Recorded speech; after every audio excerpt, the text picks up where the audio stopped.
audio quality might actually be absolute shit. Hi, my name is Reagan and welcome to today's video. I have two pups with me today, Jazzy and Bee, so they might be interrupting occasionally. Today we have my June reading wrap up. In the month of June, I read all of these books. I read 9 books total in the month of June. So I'm gonna show you each and every one of them, and you know how wrap ups work. So the first book I read in June is gonna be Under the Whispering Door by TJ Klune. It feels like forever ago reading this one, but I read TJ Klune's first book, which was The House in the Cerulean Sea, and I really enjoyed that one. I rated this 3.5 stars, and this followed Wallace. The premise of this book is that Wallace has died, and there's these reapers who come and pick you up and kind of lead you into whatever's next. And so Wallace dies, he doesn't even believe it. His reaper comes to collect him and brings him to this tea shop in the middle of the woods, and he meets this other man named Hugo. And Hugo is the owner of this tea shop, and he is someone who helps pass these souls on to what's next. Wallace and Hugo are like navigating their relationship, Wallace being dead and Hugo being alive. This weird relationship of grief. Grief is a major theme in this book. Like, Wallace has to grieve his own passing because he's still conscious. So like, whereas someone who is alive grieves another person's death, Wallace is grieving his own death and the loss of his own life because he didn't do what he wanted with it. So there's that whole other aspect of grief to the book, and it's really interesting the different ways that TJ Klune discusses grief because of the different type of grief, I guess, that it is. Really enjoyed it. TJ Klune's writing is very magical and whimsical, but he also deals very well with serious topics that I really enjoyed in his books. It was very fun. I think about it quite often, what's after death kind of question. I think about that and how it was discussed in this book often. It was really enjoyable. The next book I read was actually on my Kindle, and it was Black Ties and White Lies by Kat Singleton. I had seen this book on TikTok going around and kind of like scenes from the book. It kind of took me a while to read, but I eventually got through it. I gave it a 2 stars. It was exactly like I thought it was gonna be. It was smutty for what it was, like the smutty romance. I wasn't expecting it to be this life-changing book, and it was fun. The reason I gave it a 2 was because the writing kind of annoyed me at some points. Cringiness of the writing, I guess. It wasn't memorable. I don't remember the characters' names. I can give you a plot summary, but I can't include the characters' names. There's this girl, she works at this company. She had broken up with her ex a while ago. He cheated on her. She comes into work one day, and her ex's brother has bought the whole company and bought it so he could talk to her. He has this proposition for her: I will hire you as my assistant, but you also have to fake fall in love with me and become my wife because I've gotten in some trouble with the press. They don't think I'm reliable. I can't get an investment for this new company I'm working on, whatever. She agrees, starts off as his assistant, and they slowly fake fall in love and also really fall in love and develop a relationship. Again, 2 stars. It was fun. It wasn't anything revolutionary. It's giving After. Honestly, like the same vibes. Unfortunately Yours by Tessa Bailey. This is the second book in Tessa Bailey's new duology. I read the first one last month. This is the second book set in Napa, California, like wine country kind of vibe. The first book was a Voss family member and then another girl, and then this one is Natalie Voss and August Cates, and we saw a little bit of them in the previous book, but in this book Natalie Voss is back from New York. She's like a big shark investor lady, worked on Wall Street, all this stuff, and some big scandal happened. Basically, she lost a lot of money for her company and got laid off, and so she goes back to her hometown of Napa to ask her mom, who owns a winery, a vineyard, a very prestigious vineyard or whatever, for some money. Turns out the vineyard's in trouble, so she doesn't get her loan, but she meets August Cates, who is how would you put this? He's an aspiring winemaker. He sucks at it. Like, his vineyard is doing horribly. And they start off on the wrong foot, so it's kind of enemies to lovers, but like enemies to lovers in the rom-com way. Basically, Natalie needs her trust fund. in order to get herself back to New York because she hates Napa. She has to have a husband for her trust fund to be given over to her. And August needs a loan from the bank for his vineyard, but the bank knows that August sucks at making wine and does not make any money, so they're like, we're not going to give you this loan. Natalie needs to get married. August needs to seem talented enough at making wine to receive his loan, so they strike up a deal that they're going to fake get married. They enter this fake marriage in order to get the money they need for their respective futures. And they end up falling in love, and I actually really enjoyed this one. I gave it 4 stars. It's a super cute summary book. I really recommend this. I love Tessa Bailey's rom-coms. They never fall flat for me. They're very entertaining, they're very summery, so easy to get through, so fun, and I enjoy this new aspect, the winemaking. I feel like again she dealt with more mental illness in this series. Our main character August deals with PTSD because he used to be a Navy SEAL, I think, and we saw a lot of that in this book, which I thought was really interesting and I've never read in a romance book before. We have Better Than the Movies by Lynn Painter. I read this on audio and I thoroughly enjoyed this. I gave it a 4.25 stars. This is my second Lynn Painter book, my first YA Lynn Painter book, and I am so happy I read this. I was a little skeptical on Lynn Painter's books because the first one I read by her, liked but didn't love. Everybody has been raving about this and I totally agree. So this is about Liz, a high schooler. She's very romantic because her mom and her used to watch all these rom-coms, so she has always wanted to have her perfect rom-com romance in high school and find the one. It's her senior year, and this boy that she used to have a crush on when she was little moves back to town for her senior year, Michael, and she's like, oh my god, he's the one. I need to convince him that I am his one. She has this neighbor, Wes, the boy next door, Wes. He is this like prankster, joker, popular kid. Everyone loves Wes. They have this prank war going on. She and him strike up a deal. She's like, look, I'll give you the parking spot that we've been fighting over if you help me look cool and get me a date to prom with him. He agrees to this deal. They are working together to make Liz Michael's type, I guess. It's kind of like The Duff, but less 2000s, I guess I want to say, a better version. I love the rom-com references, even though I didn't understand a lot of them because I'm not a rom-com as much as you think I would be. I'm not a rom-com watcher on the regular. It was just really fun and great for the summertime. Do you hear the thunder? I really enjoyed it. Again, recommend 4.25. Such a fun read. An Absolutely Remarkable Thing by Hank Green. I've been trying to get through this book since the beginning of June, and I finally got through it. I rated it 3 stars. This girl named April May, she's roaming through the city at like 3 in the morning, and she stumbles upon what she starts to call a Carl. It's like this big metal statue, looks kind of like a man, a little strange. She thinks it's an art piece, so she calls up her friend Andy and is like, hey, let's come shoot a funny video. Like, this art piece isn't being recognized in New York and it's really beautiful. It's something I want to show, so let's shoot a video. So she shoots a video, it goes viral. There's a Carl in every major city in the world. They're everywhere. It is kind of apparent from the beginning that these Carls are strange and maybe not from Earth because they are immovable. You can't move them. They have weird properties. Metal that they have that they're made of doesn't exist. There's like weird things going on around the Carls. They're sending them messages, whatever. So it's very clear that these Carls are most likely extraterrestrial. And this whole publicity and fame game starts with April May and her friends. They need to get ahead of this narrative. They're making a lot of money off this. April May wants to be the person that is known in history for finding these Carls.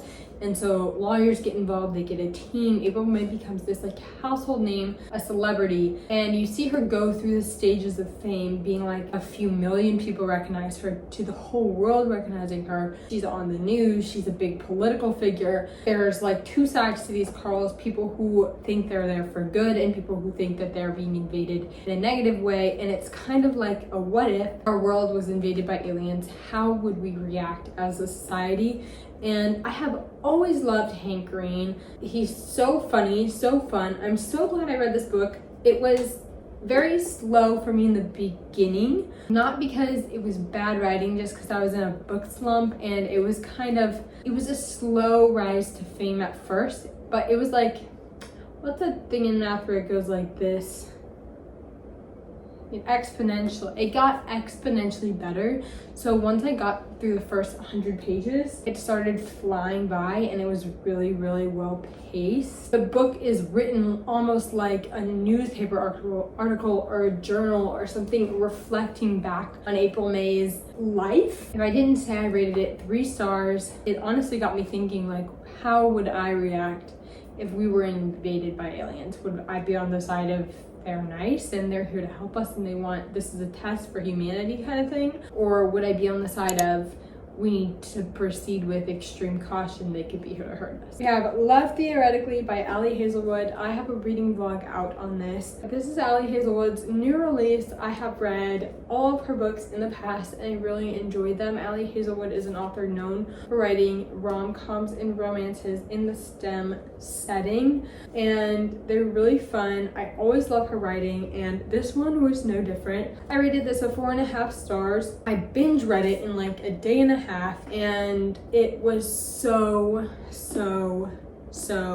good. This follows a physicist, Elsie, and she also is a fake date for hire. She is, she went through grad school, she's got her doctorate, currently she's a professor, but she's not making a ton of money. She has diabetes and she doesn't have health insurance. She has to pay for her insulin. So she works for this fake dating company called Faux. I always called it Fox in my head, but it was definitely Faux. So she had gotten hired for this guy named Greg to be his fake date to his family event. It had been his fake date for a while. Elsie is also up for this new position that she really needs. This will get her health insurance, this will get her a raise, this will get her everything she needs until she's up for this new position. She has to interview. When she shows up for the first dinner meeting or whatever, she sees Jack, which is Greg's brother, her fake date. And she's like, oh my God, she had lied to Greg about her job and stuff because that was just a safety thing that everyone does on Faux. And so Jack sees her and he's like, I thought you were a librarian. Elsie's like, oh my God, what do I do? So there's this whole is she lying kind of thing. And then their romance ensues. I obviously really enjoyed this. I always love Ali Hazelwood's books. The main character, Jack, he was perfect, chef's kiss. Oh my God. Elsie was great. Also, I love the diabetes rep. Never read that before. I totally recommend. Go read all of Ali Hazelwood's books. When in Rome by Sarah Adams, and I rated this a 3.5 stars. I actually read Practice Makes Perfect on accident, unknowingly. So I had already been introduced to the characters and their kind of story in the second one when I read this one, but I still really enjoyed it. So this girl named Amelia Rose, a big pop star, goes by Ray Rose. She's Taylor Swift level big. That's how I think of her in my mind, is Taylor Swift. She is having this panic attack kind of situation where she's I hate making music. I'm not enjoying it. This is going terribly. My manager is not letting me take a break. I'm going to run away. And she has this obsession with these Audrey Hepburn films, and she decides to follow the plot of one of these films and run away to Rome, but not Rome, Italy, Rome, Kentucky. Her car breaks down part of the way there, and she's like, okay, well, it's in the middle of the night. This is kind of creepy. I could be getting murdered. I am a pop star, so there could be stalkers, people weirdos that would know me, and this could be a potentially very dangerous situation. And this man comes up to her window and is trying to help her. That turns out to be Noah. Noah is the owner of a pie shop, his family's pie shop. He has a bunch of sisters, and he knows who Ray Rose is. He figures it out 10 pages later after he tries to help her. At first, he doesn't know who she is, and she's really freaked out. She's like, there's this random man knocking on my window. Turns out Noah's a great guy. He lets her stay at his house for the night because there's no room in the local inn. He's like, okay, you can stay here for 2 weeks. That's it. Then you gotta call someone, figure out somewhere else to stay, whatever. She stays there for 2 weeks and they start to develop a relationship. She is not physically available since she has to go on tour and everything, and Noah is not emotionally available because of his past experiences in relationships with out-of-towners. They start to develop a relationship, but it's kind of cursed from the start because of their individual situations, but they somehow work it out, and that is when in Rome. I really enjoyed this book. I think that the reason I gave it a 3.5 stars is because it would have been a 4 if the beginning wasn't so hard to get into. I really started to fall in love with the characters towards the end of the book, which I thought was strange. In the beginning, I really could not care less about them at all. Halfway to the last third of the book is when I really started to enjoy it, and it felt like a 4 stars. Purely because the rest of the book was so slow for me, I had to give it a 3.5. This is a super cute small town romance. Noah is just a really great guy. He is super nice, super sweet. Like, they really give it a good shot at being friends first. It just turned into something more, but I enjoyed this one a lot. I'd say better than the second one, actually. Partless by Marissa Meyer. I have a reading vlog coming out about this in the near future, so keep an eye out for that. Partless by Marissa Meyer, I gave a 3 stars. I enjoyed this a lot. I thought it was a really interesting premise. This is like the Queen of Hearts origin story. So what I thought was really interesting about the book, you know how it ends. She becomes the Queen of Hearts. She becomes this villain, but the character you start with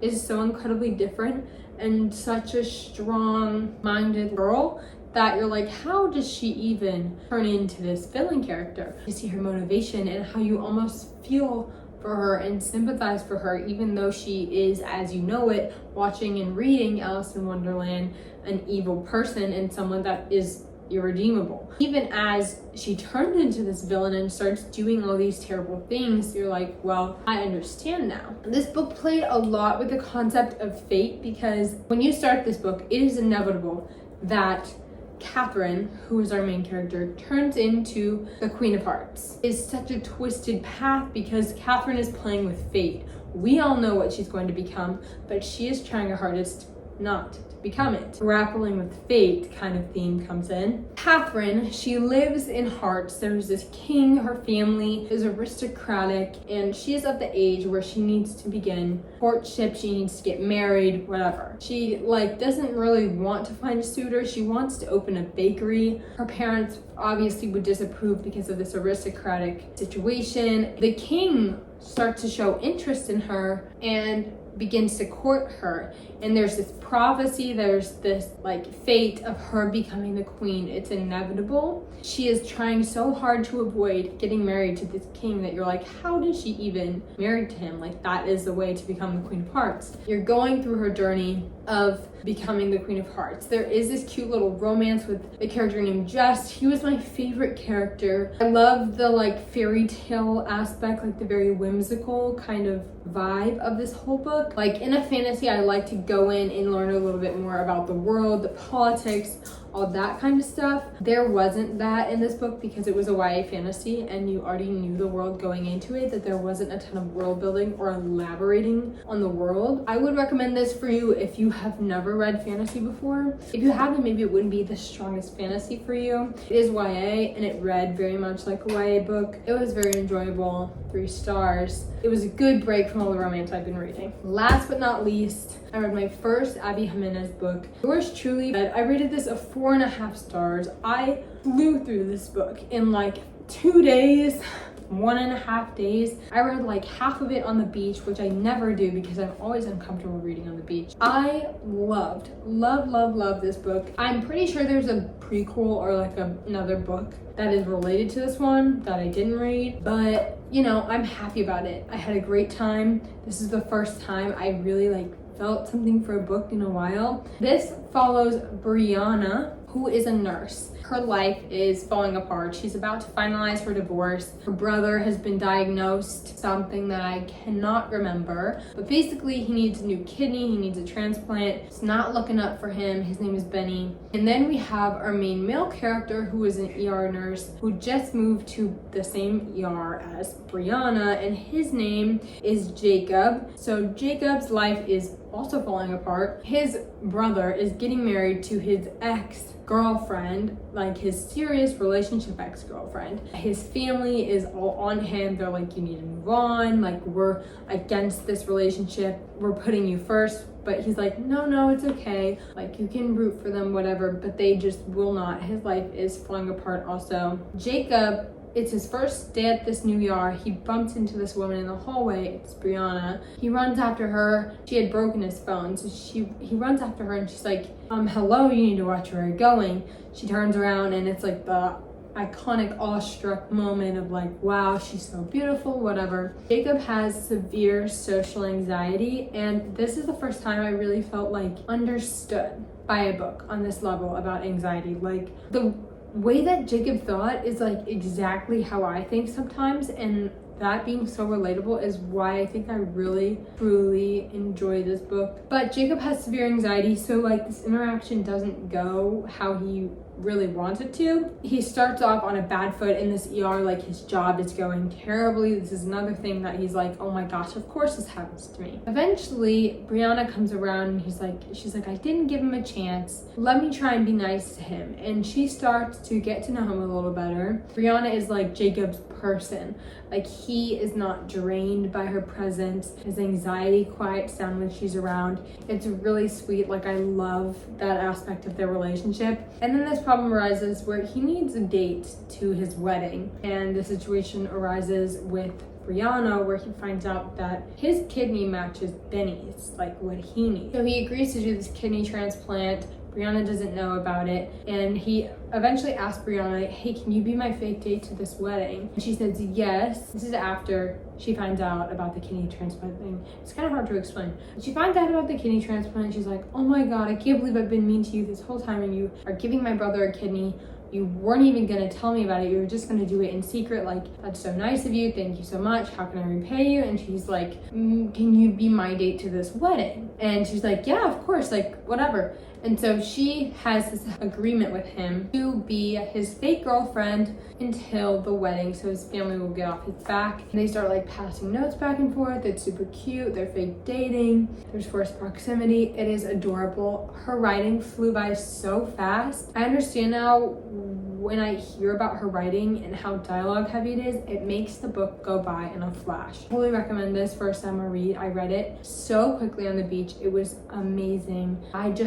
It was so fun. I can't wait to read another Abby Jimenez book. I truly, it was amazing. 4.5 stars. That is the last book for this video. Thank you so much for watching today. I hope you had a great reading month, and go check out some other videos on my channel if you'd like, and hopefully I will see you in the next video.